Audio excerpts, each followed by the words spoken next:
പാറ്റ പാർട്ടി അല്ലേ, CJP, അത് വെറും ഒരു ഇന്റർനെറ്റ് പ്രതിഭാസം മാത്രമാണ്. എന്താണ് അവരുടെ ഒരു ലക്ഷ്യം? ലക്ഷ്യം വളരെ കൃത്യമാണ്. അത് ഇന്ത്യയിലുള്ളൊരു പ്രതിപക്ഷത്തിന്റെ ഒരു വേക്കൻ്റ് ആയിട്ടുള്ള പോസ്റ്റിലേക്ക് ഇടിച്ചു കയറുക എന്നുള്ളതാണ്.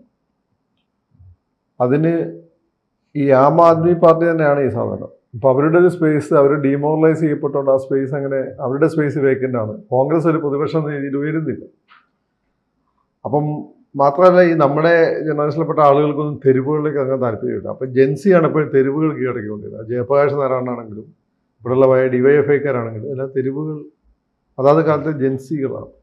അപ്പോൾ അവരെ ക്യാച്ച് ചെയ്തുകൊണ്ട് ഇവിടെ വേക്കൻ്റ് ആയിക്കിടന്ന പ്രതിപക്ഷത്തിൻ്റെ സ്പേസിലേക്ക് വരിക, മോഡിയെ ഡീസ്റ്റെബിലൈസ് ചെയ്യുക എന്നുള്ളതാണ് ഇതിൻ്റെ അജണ്ട. ഇത് വളരെ യാദൃച്ഛികമായിട്ടുണ്ടായ ഒരു മൂവ്മെൻ്റ് അല്ല. ഇതിന് പിന്നിൽ അമേരിക്കയും CIA അങ്ങനെയുള്ള ആളുകളാണ്. പിന്നെ ഈ ജോർജ് സോറസിൻ്റെ പേര് ഞാൻ പറയാത്ത ഈ RSS BJPക്കാരും പറഞ്ഞു വന്നത് എന്ത് പറഞ്ഞാലും ജോർജ് സോറസ് ഒക്കെ ആ സിസ്റ്റത്തിൻ്റെ ഭാഗമാണ്. നിങ്ങൾ തലയിൽ വെച്ചിട്ടുണ്ടെങ്കിൽ നെതന്യാഹു ആ സിസ്റ്റത്തിൻ്റെ ഭാഗമാണ്. ഇതെല്ലാം ഉള്ളൊരു സിസ്റ്റമാണത്. അവരാണ് അതിൻ്റെ പിന്നിൽ. അപ്പം അതിൽ അവരാവശ്യപ്പെടുന്ന കാര്യം വെച്ചാൽ അതിന് മെമ്പർ ആവണമെങ്കിൽ മിനിമം 12 മണിക്കൂർ മറ്റേ ഇൻ്റർനെറ്റ് ഉപയോഗിക്കുന്നവരായിരിക്കണം. ഈ സോഷ്യൽ മീഡിയ സജീവമായിട്ടായിരിക്കും. നമുക്കാർക്കും 12 മണിക്കൂറൊക്കെ സോഷ്യൽ മീഡിയ സജീവമാകാൻ പറ്റും. ഞാനൊക്കെ സോഷ്യൽ മീഡിയ സജീവമാകുന്ന ആപ്പാണ് മൊത്തം എടുത്തു ഞാൻ പല സമയത്ത് കയറുന്ന ഒരാളാണ്. ആകെപ്പാണ് സോഷ്യൽ മീഡിയ അല്ലേ, വാട്സപ്പേ നോക്കാറുള്ളൂ സോഷ്യൽ മീഡിയയിൽ. പിന്നെയുള്ള യൂട്യൂബാണ് ഞാൻ സജീവമായിട്ടുള്ളത്, കാണാറുള്ളതും കേൾക്കാറുള്ളതും. എല്ലാം കൂടി എടുത്തു നോക്കി ഒരു ദിവസം 1 മണിക്കൂറൊക്കെ ഞാൻ പരമാവധി സോഷ്യൽ മീഡിയയിൽ. അപ്പോൾ അങ്ങനെ 12 മണിക്കൂർ കുത്തിരിക്കും. ഇതിൽ ഫോണും കൊണ്ട് വേറൊരു പണിയും ചെയ്യാതിരിക്കുന്ന ആളുകളായിരിക്കും. അങ്ങനെ പണിയും ചെയ്യാതിരിക്കുന്ന വളരെ ചില ബുദ്ധിജീവികളുണ്ടാവും. ബാക്കിയെല്ലാം തന്നെ ഈ പറഞ്ഞ ഇൻസ്റ്റ റീൽസും അതും ഇതും കണ്ടുകൊണ്ടിരിക്കുന്ന ആളുകളാണ്. നമ്മളെ മറ്റേ ഇവരില്ലേ നിള നമ്പ്യാരെന്നൊക്കെ പറഞ്ഞതൊക്കെ കണ്ടുകൊണ്ടിരിക്കുന്ന ആളുകളാണ് ഭൂരിപക്ഷം.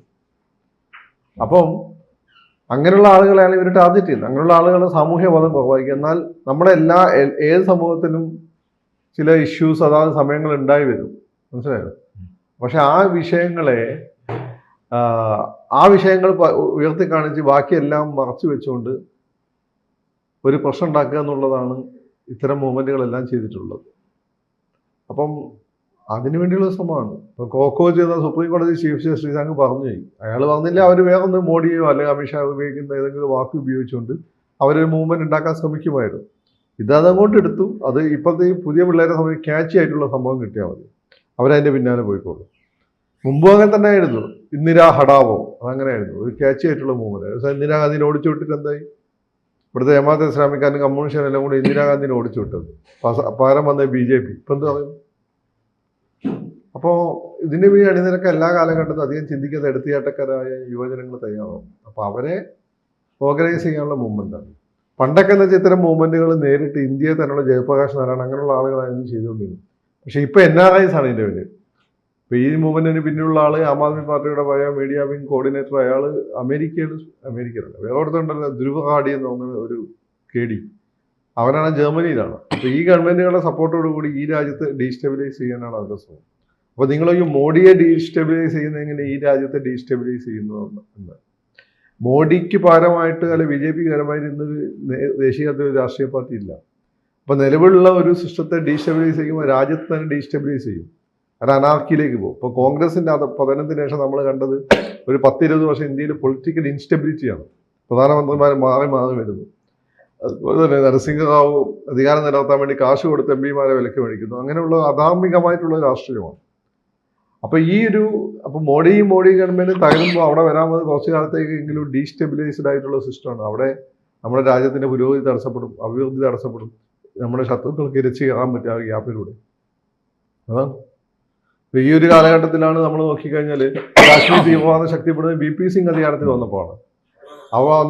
അവിടുത്തെ കാശ്മീരിൽ ആഭ്യന്തര മന്ത്രിയുടെ മോളെ തട്ടിക്കൊണ്ടു പോകുന്നത്. അതോടുകൂടിയാണ് കാശ്മീർ തീവ്രവാദം ശക്തിപ്പെട്ടു വരുന്നത്. അപ്പോൾ രാജ്യത്തെ ഡീസ്റ്റെബിലൈസ് ചെയ്യാൻ കാരണമാകുന്നത്. രണ്ടാമത്തത് മോഡി ഗവൺമെന്റ് നല്ല രീതിയിൽ രാജ്യത്തെ സ്വയം പര്യാപ്തതയിലേക്ക് കൊണ്ടുവരാൻ ശ്രമിക്കുന്നുണ്ട്. നല്ല പദ്ധതികൾ അവർ ആവിഷ്കരിക്കുന്നുണ്ട്. അപ്പോൾ അതിന് പകരം വെക്കാൻ മറ്റൊരു ഗവൺമെന്റ് നമുക്ക് എളുപ്പം കണ്ടെത്താൻ പറ്റില്ല. അപ്പോൾ അത്തരം ഒരു ഗവൺമെന്റ് മാത്രമല്ല, നമ്മുടെ രാജ്യത്ത് മറ്റു രാജ്യങ്ങളെ വെച്ച് നോക്കുമ്പോൾ തന്നെ വികസിത രാജ്യങ്ങൾ വെച്ച് തൊഴിലില്ലായ്മ താരതമ്യേന കുറവാണ്. കാരണം നമുക്കിതിപ്പോൾ യൂറോപ്പിലെ രാജ്യങ്ങളല്ല മറ്റു രാജ്യങ്ങളെ കമ്പയർ ചെയ്യാൻ പറ്റില്ല. അത്രയും അധികം പോപ്പുലേഷൻ ഡെൻസിറ്റി ഏറ്റവും കൂടുതൽ യങ്സ്റ്റേഴ്സ് ഉള്ളൊരു രാജ്യമാണ് നമ്മുടെ. അപ്പോൾ അങ്ങനെ ഒരു പോപ്പുലേഷൻ തൊഴിലില്ലായ്മയൊക്കെ ഉണ്ട്, അത് സ്വാഭാവികമാണ്. പക്ഷേ ഈ തൊഴിലില്ലായ്മ മാത്രം ഒരു വിഷയമായി നിർത്തിക്കൊണ്ട്, അതുപോലെ തന്നെ ഈ ചോദ്യ പേപ്പറിലെ ചോർച്ച, അത്തരം വിഷയങ്ങൾ ഇടയ്ക്കുണ്ടാവും. പക്ഷേ അതിൻ്റെ അപ്പുറത്ത് രാജ്യം അതിശക്തമായി നിൽക്കുന്നു, ഇക്കോണമി കുഴപ്പമില്ലാതെ പോകുന്നു, ശത്രുക്കൾ നമ്മളെ ഭയക്കുന്ന അവസ്ഥ ഉണ്ടാകുന്നു. അതായത് ഈ രാജ്യം മുന്നോട്ട് പോകുമ്പോൾ ഈ ഒരു കാര്യത്തെ മാത്രം ഉയർത്തി ഇങ്ങനെ സിലക്റ്റീവായിട്ട് ഒന്ന് രണ്ട് കാര്യങ്ങൾ എടുത്തുകൊണ്ട് അതിലേക്ക് രാജ്യത്തെ ചുരുക്കി കാണിക്കുന്നത് ഒരു അജണ്ടയുടെ ഭാഗമാണ്. ആ അജണ്ട ഗ്ലോബൽ അജണ്ടയാണ്. മോഡിയെ സ്റ്റെബിലൈസ് ഇത് മറ്റ് രാജ്യങ്ങളിലുണ്ടല്ലോ, പാകിസ്ഥാനിലും. പാകിസ്ഥാൻ അത്ര ശക്തമൊന്നുമല്ല. അത് പിന്നെ പാകിസ്ഥാൻ ഇല്ലാന്ന് നമ്മൾ പറയുന്നുണ്ടല്ലോ, അതിനെ മറികടക്കാൻ വേണ്ടി ഒരു സംഭവം പോക്കോ ചവാമി പാർട്ടി എന്ന സാധനം ഉണ്ടായി. അവിടെ അത്ര ശക്തമൊന്നുമല്ല, അവിടെ അവരുമാർ ഉണ്ടാക്കിയില്ല. അങ്ങനെയാണ് ഇവിടെ സൗത്ത് ഏഷ്യയിൽ ഏറ്റവും കൂടുതൽ വിപ്ലവം നടക്കുന്ന സ്ഥലം പാകിസ്ഥാനാണ്. അവിടെ ആളുകൾ പൊതുവെ ഡിസാറ്റിസ്ഫൈഡ്. എന്തുകൊണ്ട് നടക്കുന്നില്ല? അവിടെ ഈ ഇത് കുത്തിത്തിരിവ് മൊത്തം ഉണ്ടാക്കുന്ന അമേരിക്ക അതിന് തയ്യാറാവുന്നില്ല. അവരുടെ കയ്യിലുള്ള രാജ്യമാണ്. അവിടെ പലപ്പോഴും ഇമ്രാൻഖാനാണ് അവിടെ ഇൻഡിപെൻഡൻ്റ് നിലപാടെടുത്ത ഒരേ ഒരു ഭരണാധികാരി. അയാളെ കൊന്നു കളഞ്ഞു. അയാൾ കൊന്നില്ല, ജയിലിലിട്ടു, കൊല്ല ചെയ്യുകയാണ്. എന്തുകൊണ്ടാണ്? അയാൾ ഇൻഡിപെൻഡൻ്റ് നിലപാടെടുക്കുന്നത്. അയാൾ അമേരിക്ക വന്നത് കേൾക്കാൻ തയ്യാറായിട്ടില്ല. അപ്പോൾ അമേരിക്കയാണ് അവിടെ ഭരിക്കുന്നത്. നമ്മൾ പറയും അവിടെ മിലിറ്ററി ഭരണകൂടം അല്ല, അമേരിക്കയാണ് അവിടെ ഭരിക്കുന്നത്. അമേരിക്കയുടെ കാര്യങ്ങൾ തീരുമാനിക്കുന്നത്. അപ്പോൾ ഇത് അങ്ങനെയുള്ളൊരു ഗൂഢാലോചന ഭാഗമാണ്. അത് മോഡിക്കെതിരെയുള്ള വിമർശനം, അല്ലെങ്കിൽ മോഡിക്കെതിരെയുള്ള വിമർശനം. പക്ഷേ മോഡിയെ ഡീസ്റ്റെബിലൈസ് ചെയ്യുന്ന നിലവിലുള്ള സാമൂഹ്യ, സാമ്പത്തിക, രാഷ്ട്രീയ, ചരിത്ര സാഹചര്യങ്ങളിൽ രാജ്യത്ത് തന്നെ ഡീസ്റ്റെബിലൈസ് ചെയ്യുന്ന തുല്യമാണ്. And it's a global agenda behind it. So we are opposing it. അപ്പോൾ ഇതിനകത്ത് ആ ആത്മയ്ക്ക് വലിയ റോളുണ്ടോ? ആർമി പാർട്ടിയാണല്ലോ ഇൻ ഡിസ്കേസ്. അവർ ഡീമോണലൈസ് ചെയ്യപ്പെട്ടു ഡൽഹിയിലെ ആ കർഷം സ്കാൻഡിലൊക്കെ വന്നതോടുകൂടി. അതിൽ അയാൾ എക്സാണോറേറ്റ് ചെയ്യപ്പെട്ടിട്ടെങ്കിൽ പോലും ഇപ്പോൾ അവർ ഡീസ്റ്റെബിലൈസ് ചെയ്യപ്പെട്ട അവസ്ഥയാണ്. അതുപോലെ തന്നെ ഇവർ അധികാരത്തിലാണ്. പഞ്ചാബിൽ അതിശക്തമായിട്ടാണ് ഇവാഞ്ചലിസ്റ്റുകളുടെ കളി നടക്കുന്നത്. പക്ഷേ അടുത്ത ഇലക്ഷനിൽ പഞ്ചാബിൽ അവർ തൂത്തറിയപ്പെടും. അവിടെ BJP അധികാരം പിടിക്കാനുള്ള ശ്രമത്തിലാണ്. അപ്പോൾ അതിനെ മറികടക്കണമെങ്കിൽ ഒരു പുതിയ പ്ലാറ്റ്ഫോമിലേക്ക് അവർ മാറേണ്ടതുണ്ട്. അതായത് ഈ ചില വണ്ടി കമ്പനികളുണ്ടല്ലോ, പഴയ വണ്ടിയുടെ നിലവിലുള്ള വണ്ടിയുടെ തന്നെ ശാസ്ത്രം ഉപയോഗിച്ച് വേറെ വണ്ടി ഉണ്ടാക്കുന്ന പരിപാടി, അതാണ് ഇപ്പോൾ അവർ ചെയ്തുകൊണ്ടിരിക്കുന്നത്. Aam Aadmi Party is the opposition here in India is overwhelmingly supporting them. So this is a political asset they have. അതാണ് കാര്യം. ഇവിടെ ഇപ്പോൾ CPM ആണെങ്കിൽ കോൺഗ്രസ് സപ്പോർട്ട് ചെയ്യണോ വേണ്ടെന്ന് സംശയത്തിലാണ്. ആ ശശി തരൂർ ഓൾറെഡി സപ്പോർട്ട് ചെയ്തു. അതാണ് ഇപ്പോഴത്തെ ഒരവസ്ഥ.